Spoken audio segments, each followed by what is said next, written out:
Today we will discuss a topic related to accounts, bank reconciliation statement. Bank reconciliation statement. Okay. What is bank reconciliation statement? To find out the difference between two and eliminating the difference. Between what two? Bank reconciliation statement means to find the difference between two. Between what two? इन दोनों का difference निकालना है. We have to take out the difference between the bank column of the cash book. When we prepare cash book, usually there are three columns. 3 column cash book भी होता है. 2 column cash book is also there. Single column also. Okay.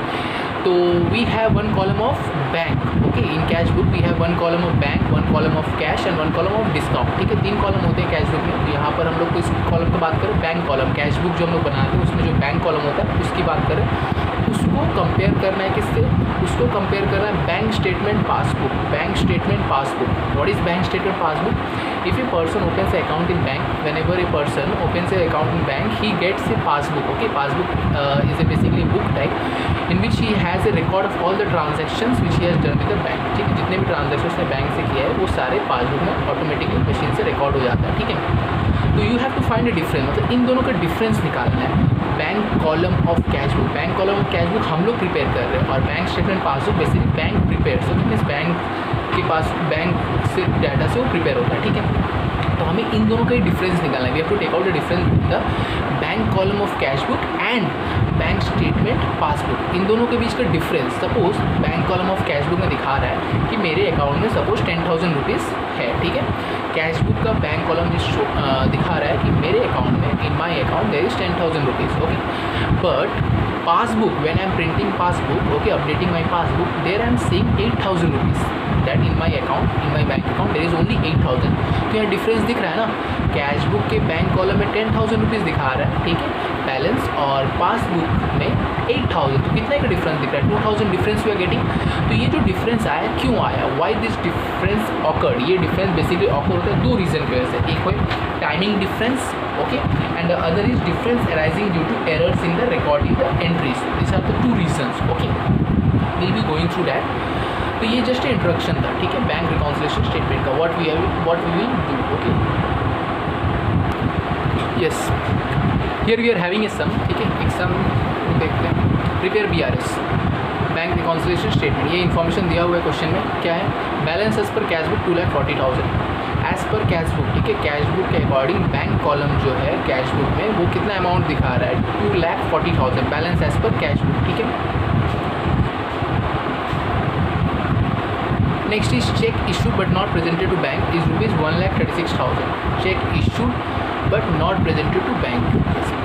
Check issue but not present मतलब cheque मैंने तो issue कर दिया. ठीक है. बट अभी वो बैंक में आया नहीं है पेमेंट के लिए. मतलब चेक तो मैंने बना दिया. ठीक है. चेक मैंने बना दिया. चेक बनाकर मैंने इशू कर दिया. बट वो चेक जब इशू किया उसके बाद क्या, जिसको मैंने चेक दिया उसको क्या करना है? वो चेक को बैंक में प्रेजेंट करना है फॉर पेमेंट. ठीक है. तो बट वो पर्सन ने बैंक में अभी वो चेक डाला नहीं है. इसके कारण क्या है? मेरा बैंक कॉलम बैंक में पैसा अभी भी है. बैंक से अभी पैसा डेबिट नहीं हुआ. ठीक है. Again I explain. Number 2 cheque issue but not present to bank मतलब मैंने चेक बनाकर फॉर्मली पर्सन को दे दिया. मैंने तो दे दिया बट वो पर्सन ने वो चेक अभी बैंक में डाला नहीं है. He has not put the cheque in the bank. तो बैंक में जब चेक नहीं डाला है तो क्या हुआ? बैंक में मेरा पैसा अभी डेबिट नहीं हुआ है. बैंक में अभी भी मेरा पैसा है. 1,36,000 is still there in my bank. ठीक है. Next number 3 point. Cheque deposited in bank but not clear. Yes, I have deposited cheque in bank. ठीक है. मैंने बैंक में चेक डिपॉजिट कर दिया बट उसका पेमेंट अभी भी क्लियर नहीं हुआ है. इसका मतलब बैंक में पैसा अभी भी ऐड नहीं हुआ है. ठीक है. बैंक में पैसा क्रेडिट नहीं हुआ है. बट मैंने क्या ना, वो चेक जैसे ही मुझे मिला तो मैंने कैश बुक में उसका एंट्री कर दिया. तो कैश बुक में एंट्री कर दिया मीन्स क्या हो रहा है? कैश बुक का बैंक कॉलम मेरा इंक्रीज हो जा रहा है. ठीक है. But as the money has not been credited in the bank, bank में वो पैसा अभी तक आया नहीं है. तो क्या हो रहा है? कैश बुक का बैंक कॉलम ज़्यादा दिखा रहा है और बैंक का जो पासबुक है उसमें अमाउंट कम दिखा रहा है. ठीक है. Point number 4 bank charges. Bank charges basically एक एक्सपेंस है. ठीक है. बैंक जो वेरियस सर्विसेज हमें प्रोवाइड करता है उसके लिए सर्टेन अमाउंट ऑफ मनी वो डिडक्ट कर लेता है, कट लेता है. ठीक है. तो बैंक चार्जेस 300 मतलब 300 रुपीज़ बैंक ने मेरे अकाउंट से कट कर लिया. ठीक है. तो बैंक ने मेरे अकाउंट से पैसा कट कर लिया. तो हुआ क्या? बैंक में पैसा कम दिखा रहा है बट वो इन्फॉर्मेशन मुझे नहीं मिला अभी तक, जिसके कारण मैंने कैश बुक के बैंक कॉलम में वो एंट्री नहीं किया है. तो उसके कारण क्या हो जाएगा? बैंक का जो पासबुक है वो लेस दिखाएगा बट कैश बुक का बैंक कॉलम जो है वो ज़्यादा अमाउंट दिखाएगा. ठीक है. Point number 5, interest credited by the bank. I have received interest credited by the bank मतलब मुझे बैंक से इंटरेस्ट मिला। तो बैंक से मुझे इंटरेस्ट मिला मतलब क्या, बैंक पासबुक में पैसा ज़्यादा दिखाएगा, ठीक है, बट वो इन्फॉर्मेशन मुझे लेटली मिला, बाद में मिला, जिसके कारण वो जो क्रेडिट हुआ है बैंक में, जो पैसा ऐड हुआ है वो मैंने कैश बुक के बैंक कॉलम में उसका एंट्री नहीं किया, जिसके कारण क्या होगा, पासबुक में अमाउंट ज़्यादा दिखाएगा, कैश बुक का बैंक कॉलम में अमाउंट कम दिखाएगा, ठीक है। ये डिफरेंस के बारे में मैं डिस्कशन कर रहा हूँ। Then will do the sum. Last क्या इन्फॉर्मेशन है, balance as per passbook. Yes, first information हम पढ़ें, कैश बुक का बैलेंस 2,40,000 था, तो वहीं पासबुक का बैलेंस कितना दिखा रहा है, 2,86,950।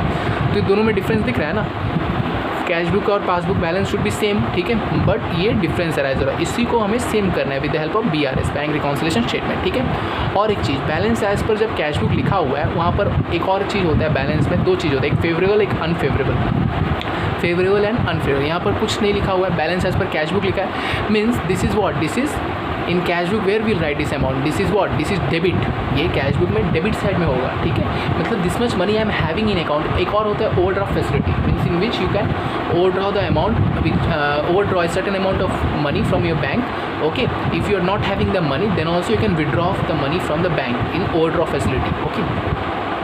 तो ये जो बैलेंस है इस पर कैश बुक है, ये फेवरेबल बैलेंस है, दिस इज फेवरेबल बैलेंस, ठीक है। Now see how will start the sum. Yes, तो here I have done this, okay, format मैंने बनाकर सम सॉल्व किया। देखो first what I wrote, balance as per cash book debit, ठीक है, balance as per cash book कितना है, 2,40,000, 2,40,000 ये इन्फॉर्मेशन था। उसके बाद ऐड और लेस, ये दो अलग सेक्शन बनेंगे, ऐड और लेस। कौन सा ऐड में लिखना है, कौन सा लेस में लिखना है, वो कैसे समझेंगे। देखो पहला क्या है, पहला एंट्री था cheques issue but not presented to the bank.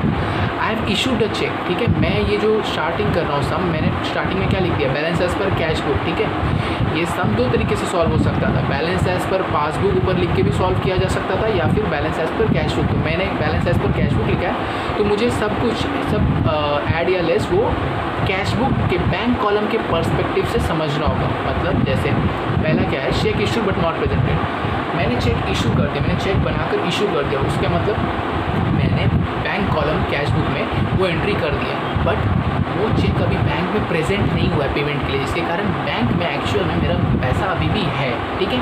Cash book मैंने कम कर दिया बट पासबुक में पैसा अभी भी है। इसका मतलब क्या हो रहा है, कैश बुक का बैलेंस कम दिखा रहा है और पासबुक का ज़्यादा दिखा रहा है, ठीक है। और मैं ये किसके पर्सपेक्टिव से कर रहा हूँ, balance as per cash book के पर्सपेक्टिव से ना। तो कैश बुक में अगर कम है और पासबुक में ज़्यादा है, तो सेम करने के लिए क्या करेंगे, what shall I do to make it same, दोनों का बैलेंस सेम करने के लिए क्या करूँगा, ऐड करूँगा।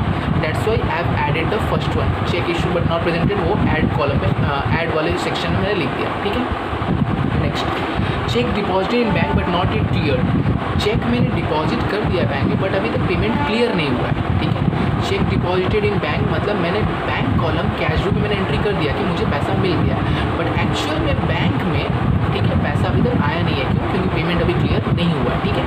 Check deposited but not clear मतलब कैश बुक का बैंक कॉलम में मैंने अमाउंट ऐड कर दिया, जिसके कारण कैश बुक में ज़्यादा अमाउंट दिखा रहा है बट पासबुक में अभी अमाउंट कम है, ठीक है, क्योंकि पेमेंट अभी क्लियर नहीं हुआ। कैश बुक ज़्यादा है, पासबुक कम है, तो सेम करने के लिए क्या करना होगा, कैश बुक के पर्सपेक्टिव से कैश बुक से माइनस करना पड़ेगा, वही मैंने यहाँ पर लेस में लिखा है, check deposited but not clear 90,000, ठीक है। Next, bank charges, bank charges क्या है, एक्सपेंस है, बैंक से पैसा कट गया बट कैश बुक में उसका एंट्री नहीं है। तो बैंक से अगर पैसा कट गया तो पासबुक में कम बैलेंस दिखा रहा है, कैश बुक में ज़्यादा, कैश बुक में ज़्यादा दिखा रहा है और पासबुक में कम। तो what shall I do, have to decrease from cash book से कम करना पड़ेगा, ठीक है। तो इसलिए मैंने लेस में लिखा है बैंक चार्जेस 300, ओके। और लास्ट एक था इंटरेस्ट क्रेडिटेड टू बैंक, मतलब बैंक में इंटरेस्ट क्रेडिट हो गया, मतलब पैसा आया है बैंक में बट उसका इंटीमेशन मुझे नहीं मिला, जिसके कारण कैश बुक पे मैंने नहीं लिखा है कुछ। तो बैंक में passbook is showing more amount, passbook amount ज़्यादा है बट कैश बुक में कम है, तो क्या करना होगा, कैश बुक पर्सपेक्टिव से कैश बुक में जब ऐड कर दूँगा तभी ना इक्वल होगा कैश बुक और पासबुक, तो मैं ऐड कर दूँगा interest credited is equal to 1250, ठीक है।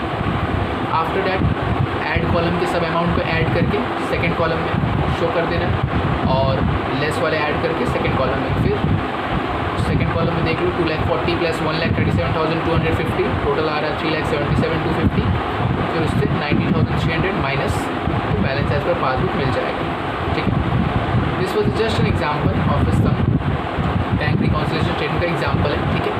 तो अब देखो balance as per cash book भी सेम आ रहा है, 2,86,950 यही लाना था मुझे, ठीक है। Balance as per passbook sum में भी यही दिया था 2,86,950 और ये आ गया, मतलब जो डिफरेंस था वो मैंने क्लियर कर दिया, ठीक है। Now both cash book and passbook balance are matching, ठीक है। ये मिस्टेक्स थे जिसके कारण कैश बुक